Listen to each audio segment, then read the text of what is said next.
elbows in. I don't ever want to reach forward. Anytime you reach forward, elbows are out, there's feet, whether it's gi or no gi, they're gonna block your arms by going to the biceps. So elbows in, like to come a little bit at an angle. You're gonna have to decide which leg you want to lead with, because one of the main knee slice principles or concepts will be that one leg ends up between your legs. Okay. If you hear the term headquarter position, what that is, it's kind of like this position, right? Kind of sitting in on the ankle, and this will lead you to the knee slice pass. And we also see as the knee slice works really well with the what's called the smash pass or the folding pass. We're going to touch on that today as well. So we're going to lead with one leg. You'll also notice that, like, a lot of times you might enter the knee slice off of De La Riva, because once you push that ankle between your legs and step forward, you're in that headquarters position. Well, like we talked about when we're talking about passing concepts on Tuesday, is that we want to try to avoid being in someone's guard with a lot of grips. So we're going to get to our passing position as quickly as possible. So I'm going to come in, get my grips, elbows in, push the heels towards the butt, and a little bit off to the side. So I'm coming in a little bit of an angle. Once I get here, I'm going to shift my hands. So my right hand is going to slide to the inside of the hip here. My shoulder is going to be nice and low. If we're up here, we're always going to deal with the knee shield once we get into the knee slice. So you need to end up getting the knee and elbow together, and the shoulder you're going to want right inside the knee on this entrance. From there, I'm going to press the knee on the inner part of the knee towards the floor. As I do like a lateral slide across, dropping my shoulder inside of his knee, so I don't have to deal with that knee shield. My head's also going to get a little bit forward and low, so I don't have to deal with like a no-gi lasso. Someone who's flexible, they're going to constantly, bring this foot in front of the shoulder here. So to avoid that, we're going to try to get good head position and shoulder position, get angle here. Right? I'm going to drop my knee to the floor, looking for this underhook here. Pull the elbow up into my armpit, slide my hip to his hip, and then I'm going to walk my hips back by pushing off my feet, circling backwards, turning his knees, and get my underhook and cross face, chest to chest. So here I'm coming in, a little bit of an angle, push the legs in, right heels towards the butt, and then adjust my arms as I shift laterally so my right shin can go right inside his right thigh. Try to get my head low, shoulder low, my elbow back by my hip, framing against his hip so he doesn't put the knee shield in. If I'm up too high, knee shield. Okay. Also, if I'm here, not close enough, he'll push me with his hands to create that space to get the knee shield. Okay. If I just drop my elbow here and I don't close the distance here, he's going to drive his knee into my arm, and it's going to force me to come back over the top. And so now he has the knee shield again. So I'm going to avoid that by closing this distance, right? Catch that arm, elbow wedge in the hip here, underhook, right? Slide through, hip to hip, and then walk his legs back by walking in a backwards motion there. There's a nice strong cross face, pulling his head in nice and tight. You can connect your hands here if you want to.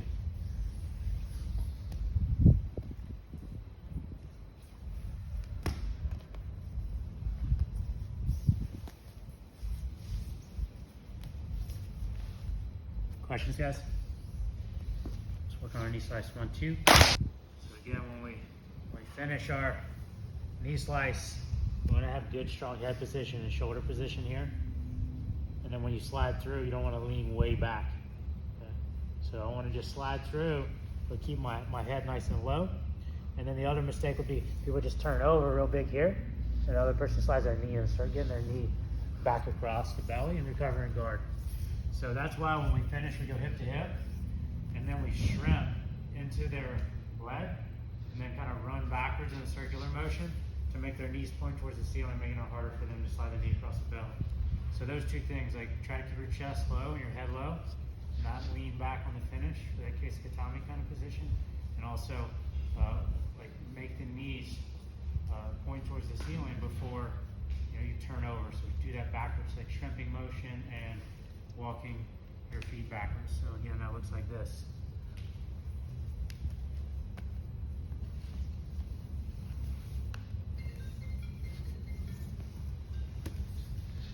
That way, we're not doing all that work and then they recover right at the end.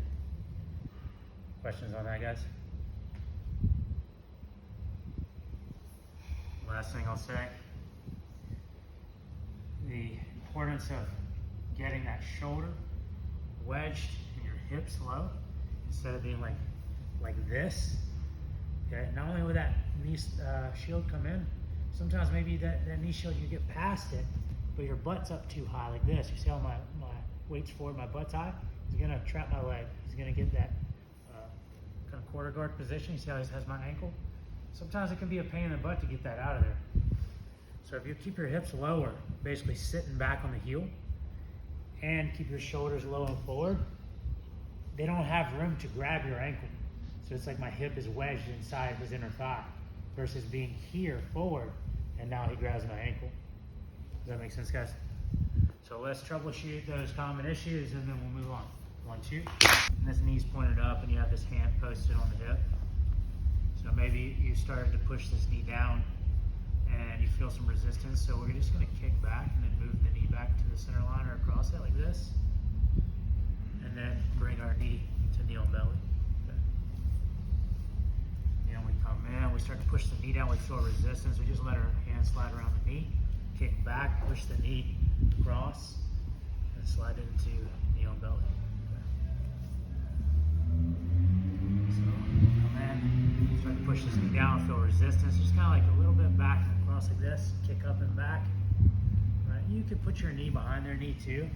Go to leg drag. There's different finishes on this X style pass, but we'll just keep it simple.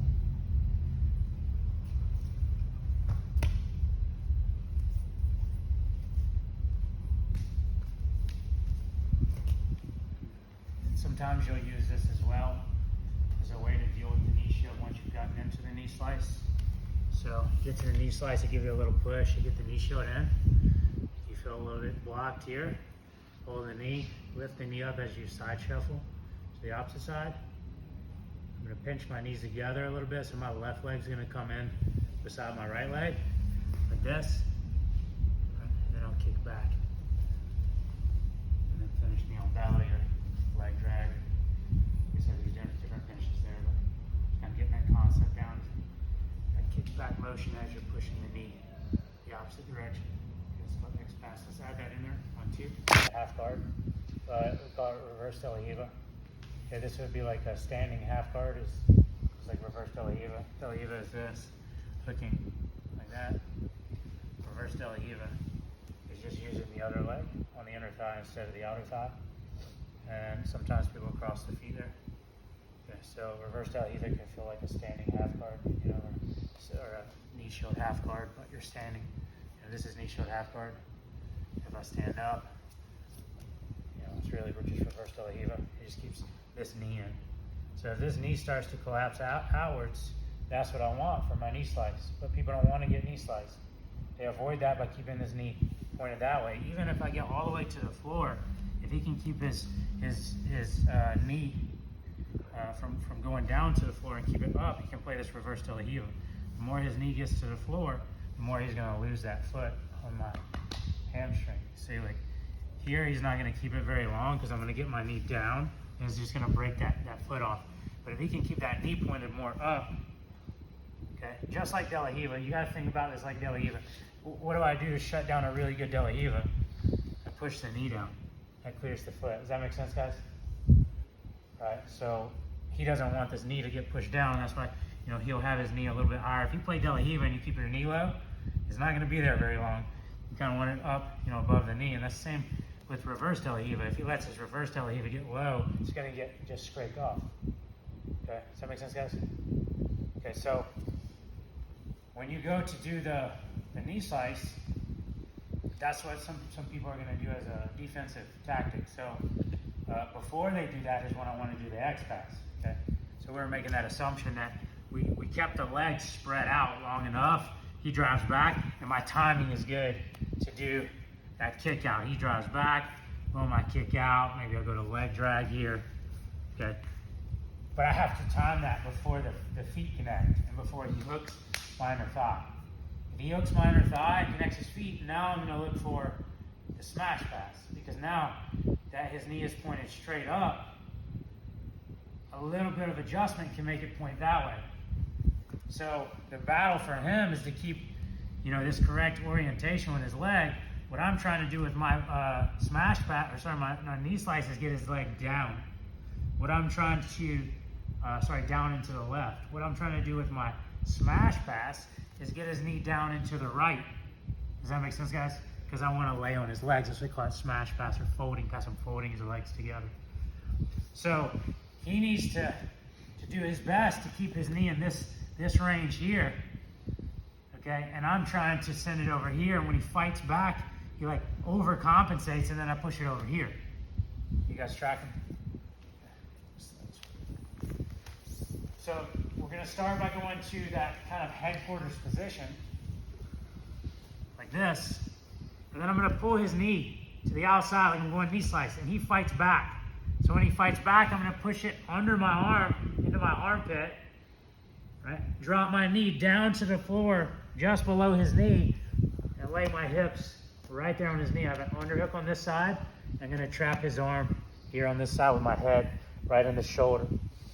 From this position, guys, just like we were troubleshooting our knee slice, we've got to keep our body orientation correct, because the troubleshooting here would be, if we don't have the correct orientation, we're too low, he's just going to come up, he's got a frame like on my neck here, collar tie, and he's going to come up on this frame here, so he's going to get 2 frames, and this is going to be hard to break down. I got a lot of work to do. He's framed here to keep me down. He's framed here, and I can start getting up, like shrimping out and shrimping away, and then start recovering his legs. Okay. So when I get here, it's important that I get heavy on his knees with my hips. I get good head position to keep this shoulder driving towards the floor here. All right. I keep this arm at base, so that's why I like to grab it here, because if I can hold this arm, or if I can get to his head, he's not going to be able to prop up on that elbow. Okay. We'll talk about the passes when we bring it back in, but we're going to just do the entrance first. So I come in, same entrance as the knee slice. I get one of his ankles between my legs, okay? I start to push his knee to the side. I feel that resistance. I push it under my armpit, but look, I don't want to do all the work by pushing his leg. I'm going to move myself a little bit outside. His knee's going into my armpit. I'm going to drop my knee down on this leg, the bottom leg, as I'm getting my arm position, head position, and sprawling right here on his legs. Okay, heavy head position on the shoulder, good hip control, arm control so he doesn't prop up, and get on his frame, start to escape. If I get too high, guys, you could be too high as well. Too low means he's just going to start coming up on his elbow. Too high, he's going to start pummeling back to half guard. Just start working your legs back to half guard. Your bottom leg, just shoot it under. Yep. You see? So I don't want to be too high either. I want to be heavy on the knees. Here, keeping them together. Good head pressure on the upper body. So you got to control both the lower body and the upper body, and not let them trap your leg in half guard. Questions, guys?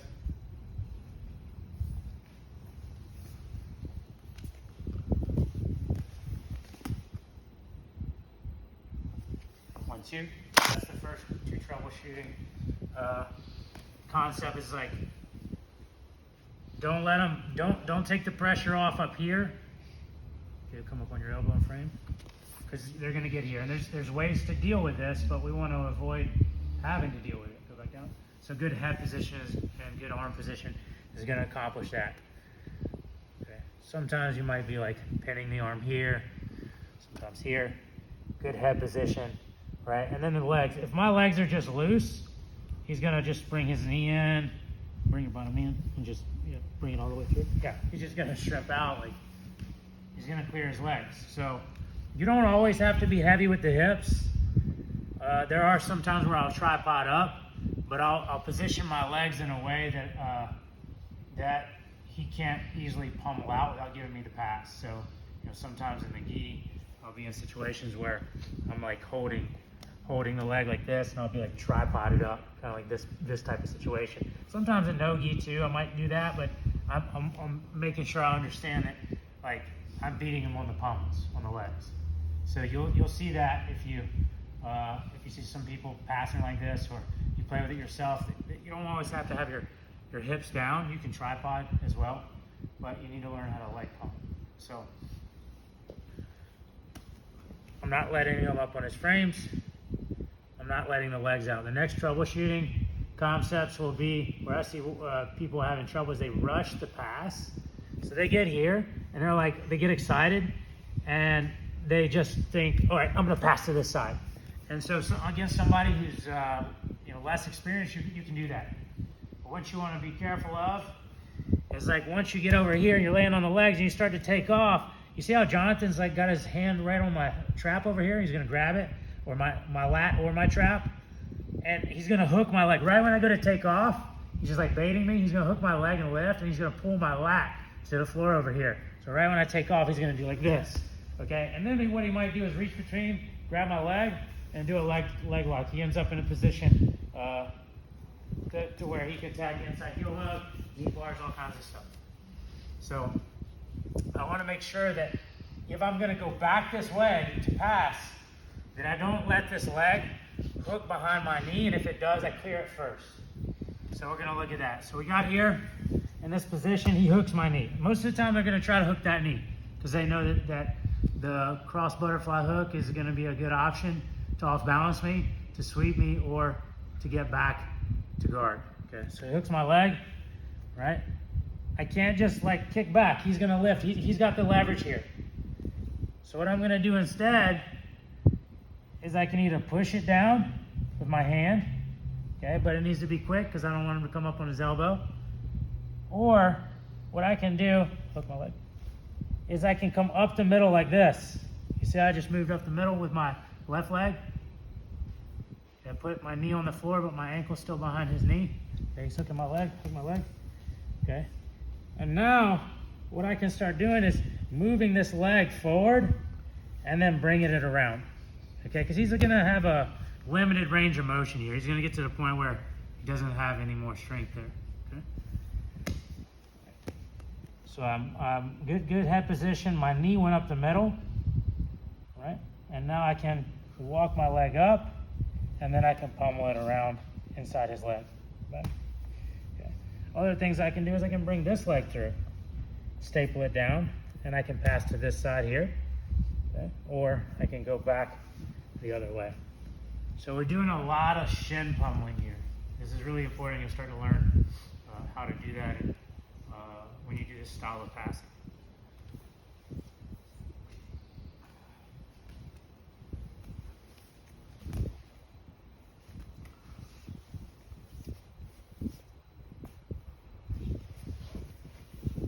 If I get here and I have the underhook, I can look to take the back.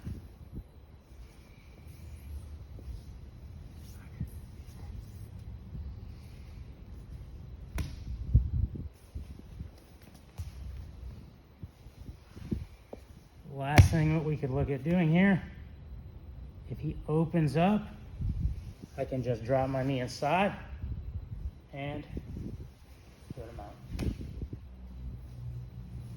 Anytime I have this split position here, and I can get this knee, the top knee, here in the hip, I can get mount.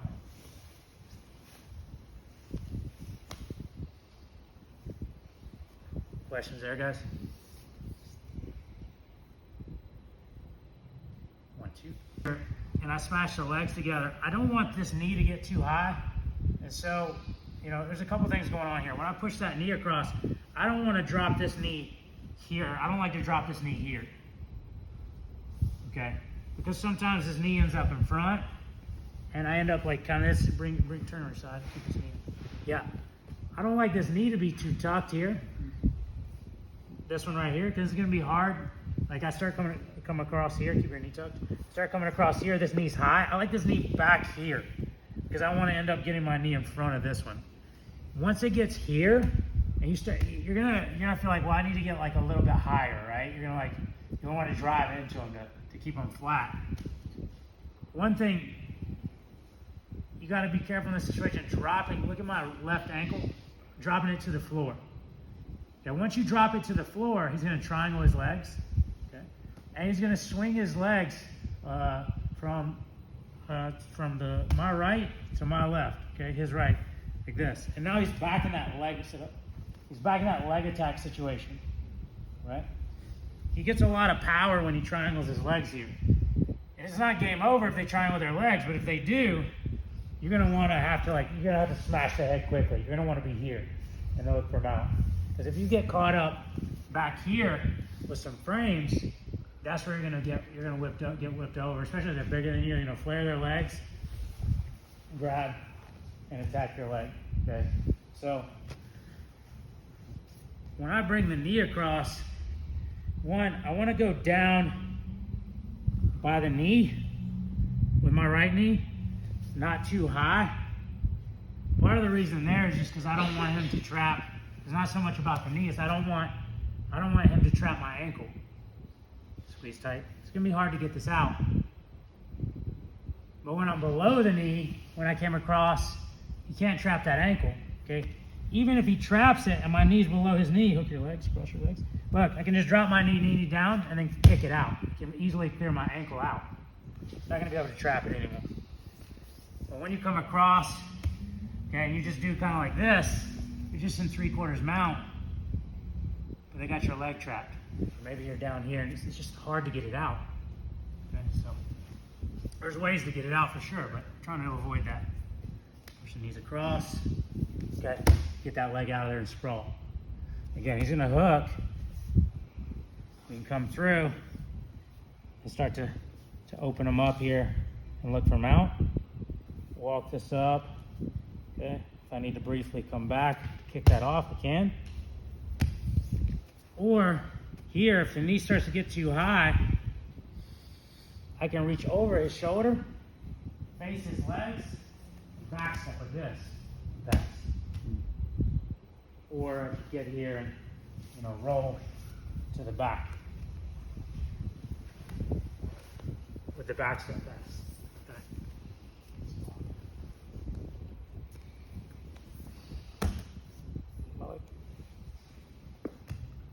So again, I'm having trouble clearing this. He's staying, you know, pretty connected over here. Just need to open this up a little bit, drop my knee, reach over with a little back step. Okay. Now I'm passing, so the Kimura, floor, I can do rolling, back take, on the side. Questions there, guys? If they keep their knee high in the shoulder, you start driving in, what I started to get at earlier, you gotta watch out for the inversion. I get here, knees high, he's got some good, you know, arm position here. All right, I start to drive in. You can start to reach across here. Grab this leg and invert underneath. Okay, keep going. See, I'm gonna be in trouble if he starts to invert on my leg. So if you get in that smash position, you know their top, you notice their top knee is really high like this. Don't drive in. They're gonna grab your far leg, roll under, and attack your legs. Does anybody need to see that again? Paying attention to the top knee. If it gets high in the shoulder, I'm not driving in anymore. I get here, I need to be kind of, keep your knee high. You see, I need to be starting to work like trying to get back around to this side. Because if I start to drive and reach across, you can grab this leg, pull yourself under, okay, and start to attack my leg there. If you know how to attack the leg there. Let's spend just a few minutes going through some of those options. You play with the back step, maybe make adjustments where you were making mistakes before, and then you start playing with this when you're passing, and you'll start to learn some of these lessons. But having heard it already, like I know why they're inverting, or I know why they're sweeping me. I just need to make this little adjustment. 1, 2.